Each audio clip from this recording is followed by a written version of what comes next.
आप देख रहे हैं नव चेतना मंच। यदि हमारे वीडियो आपको पसंद आए तो वीडियो को ज़्यादा से ज़्यादा लाइक, शेयर और कमेंट कीजिए। और यदि आप हमारे चैनल में नए हैं तो चैनल को सब्सक्राइब कीजिए, बेल आइकन बटन को ज़रूर दबाइए, जिससे आने वाली नई वीडियो का नोटिफिकेशन आपको पहले मिले। नव चेतना मंच संस्कृत भाषा अंक 9।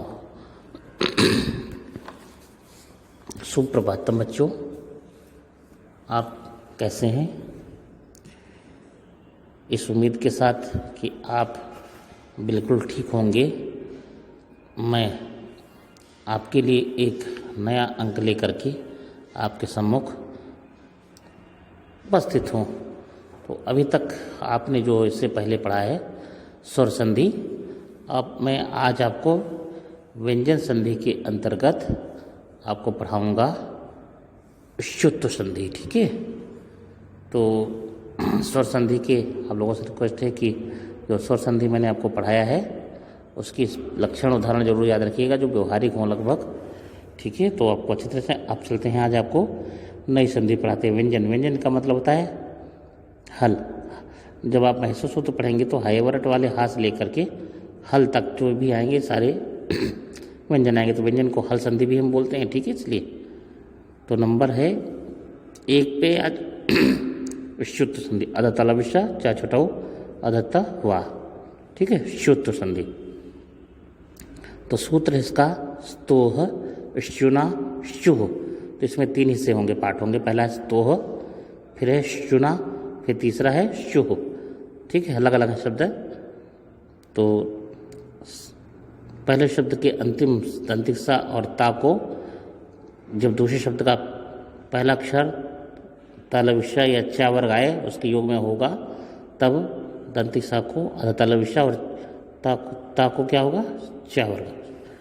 अब देखते हैं इनका क्या बताया। सकार या ता वर्ग ता थ द ध ना के साथ, इसके साथ होने पर, ठीक है, शकार या चा वर्ग च छ ज झ या का योग होने पर सा का यानी दंतिक सा का शा यानी तालविशा तथा ता वर्ग का चा वर्ग हो जाता है। स्तोह का अर्थ है अधस्सा और ता वर्ग का षष्ठी विभक्ति एक वचन स्तो होता है। ठीक है? स्तु का अर्थ लाएंगे तो दंतिक सा और ता का अर्थ होता है। शुना, शुना ये तृतीय विभक्ति का एक वचन होता है, का अर्थ है और इसका अर्थ है अधतलविशा और चा वर्ग के साथ तथा शुभ अधतलविशा चा छटाऊ विसर्ग का अर्थ है अधतलविशा और चा वर्ग हो जाता है। ठीक है? जैसे उदाहरण चलते हैं तब आपको बात ज़्यादा समझ में आएगी। सत प्लस चित, तो पहले शब्द का अंतिम अक्षर अधदंतिक सा या ता और वर्ग हो, पहली बात ये ध्यान रखें। फिर दूसरे शब्द का पहला अक्षर अधतलविशा और चा वर्ग होना चाहिए, तो उसकी योग में दंतिक सा की जगह तलविशा होगा, चा, और अगर ता वर्ग अगर होगा तो शुना होगा, चा वर्ग शु हो जाएगा, शुना शुह। तो शुना तालविशा और ना उसके साथ में होने पर शुभ यानी तालविशा और चा वर्ग हो जाएगा। ठीक है? तो ता की जगह पर चा वर्ग आएगा, ध्यान रखिएगा।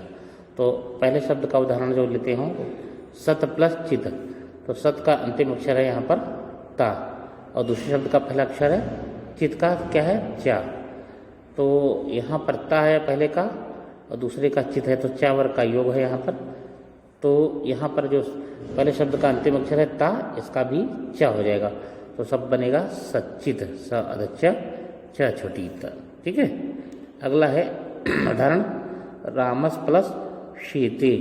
अब यहाँ पहले शब्द का अंतिम अक्षर है रामस दंतिक सा और दूसरे शब्द का पहला अक्षर है शीते का पहला अक्षर है तलविशा। तो यहाँ पर योग होगा दंती सा का तालव्य के साथ। तो पहले शब्द का जो अंतिम अक्षर दंती सा, ये भी तालव्य ही बनेगा। तो शब्द बनेगा रामस शीते निदा बड़ा अम्मा अतः तालव्य, फिर तालव्य ए ता ए। ठीक है।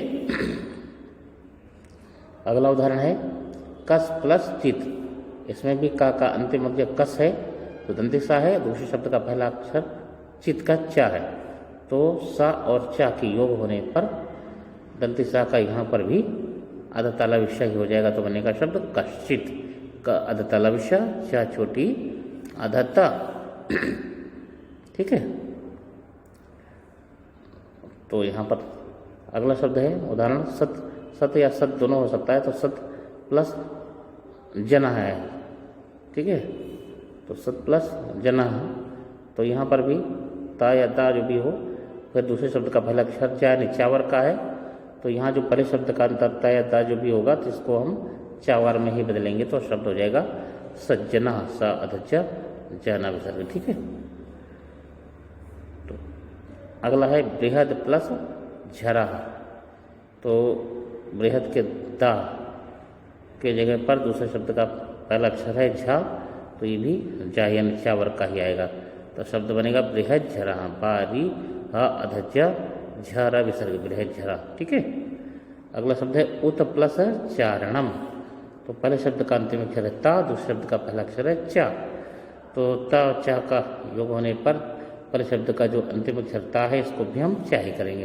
तो शब्द बनेगा उच्चारणम, छोटा वो अधच, चा बड़ा र अधन र णा अधमा, उच्चारण हो गया। ठीक है।